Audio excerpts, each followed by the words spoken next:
Hi friends, welcome to our channel. இன்னைக்கு நம்ம பார்க்க போறது ஒரு ஹெல்தியான லஞ்ச் பிளேட் தான். இது வந்து நீங்க வந்து ஃபுல் மீல்ஸ் எடுத்திருக்கீங்க, முந்தின நாள்ல சாப்பிட்டிருக்கீங்க, இல்லைன்னா இன்னைக்கு தான் நீங்க வந்து ஸ்டார்ட் பண்ண போறீங்க, நீங்க வெயிட் லாஸ்க்கு ஸ்டார்ட் பண்ண போறீங்க, இந்த பிளேட் ரொம்ப ஹெல்ப்ஃபுல்லா இருக்கும். அதுக்கு நான் ஃபர்ஸ்ட் மட்டன் சூப் தான் பண்ண போறேன். குக்கர்ல வந்து 2 ஏலக்காய், 2 கிராம்பு, 10 to 15 சின்ன வெங்காயம், கருவேப்பிலை போட்டு நல்லா வதக்கிக்கோங்க. நல்லா வதக்கினீங்கன்னா சின்ன வெங்காயம் போட்டதா ஃபிளேவர் நல்லா இருக்கும். ஸோ சின்ன வெங்காயமே யூஸ் பண்ணுங்க.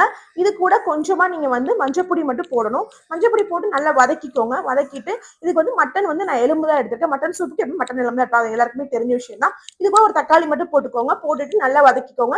இஞ்சி பூண்டு பேஸ்ட் நல்லா தட்டி போடுங்க, சூப்பரா இருக்கும். கொஞ்சமா சால்ட் போட்டு வதக்கிக்கோங்க. அதுக்கப்புறம் மட்டன் ஆட் பண்ணதுக்கு அப்புறம் சால்ட் போட்டுக்கோங்க. மட்டன் வந்து நல்லா கிளீன் பண்ணி வச்சுட்டு இதை போட்டுக்கிட்டீங்க அப்படின்னா உங்களுக்கு வந்து இதுல நான் 1/2 கிலோ எலும்பு ஆட் பண்ணியிருக்கேன். ஸோ இது வந்து நான் வந்து 4 பேருக்கு பண்ணியிருக்கேன் இந்த எலும்பு இந்த சூப் வந்து. ஸோ நான் வந்து 1/2 கிலோ எலும்பு ஆட் பண்ணியிருக்கேன். அது கூட வந்து கொஞ்சமா ஜீரக பொடியும் மிளகு பொடியும் ஆட் பண்ணியிருக்கேன். வேற எந்த மசாலாவுமே நான் ஆட் பண்ணல. ஜீரகப்பொடி மிளகு பொடி மட்டும் போட்டுட்டு நல்லா கிண்டி விட்டுக்கோங்க.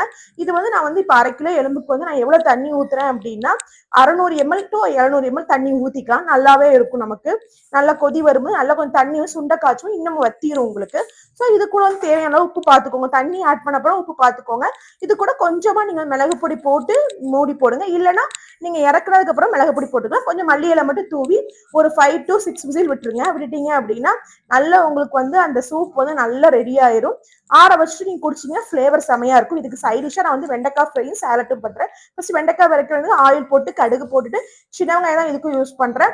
கொஞ்சமா வந்து நீங்க வந்து இதுல வந்து சின்ன வெங்காயம் யூஸ் பண்ணாதான் அந்த இது வந்து உங்களுக்கு வந்து பிசுறு மாதிரி இல்லாம ஃபிளேவர் நல்லா இறங்கும் வெண்டைக்காய் ஃப்ரைக்கு. இது கூட கொஞ்சமா லெமன் புளிஞ்சுக்கோங்க. லெமன் புளிஞ்சிங்கன்னா அந்த அப்சார்ப்ஷன் நல்லாவே இருக்கும்னு சொல்லுவாங்க. கொஞ்சம் வத்தப்பொடி போட்டுக்கோங்க, கிண்டிக்கோங்க. நான் வந்து இதுக்கு தேங்காய் தான் சேர்க்கல, அப்படியே தான் நான் சாப்பிட்றேன் ஃப்ரை பண்ணிட்டு. இது கூட சாலட்டுக்கு வந்து வெண்டைக்காய், கொஞ்சமா வந்து வெள்ளரிக்காவும் கேரட்டு, கொஞ்சம் லெமன் போட்டுட்டு அது கூட கொஞ்சம் பெப்பர் பொடி போட்டோம்னா நமக்கு ரெடி ஆயிடுச்சு. இது கூட 2 எக் மட்டும் எடுத்துக்கோங்க. இது நட்ஸ் வந்து எடுத்துக்கோங்க, சூப்பரா இருக்கும். ஸோ இந்த மாதிரி பிளேட் ரெகுலரா நீங்க வந்து சேலஞ்ச் பார்க்கணும் அப்படின்னா என்னோட சேனலை ஃபாலோ பண்ணுங்க, சப்ஸ்கிரைப் பண்ணுங்க, லைக் பண்ணுங்க.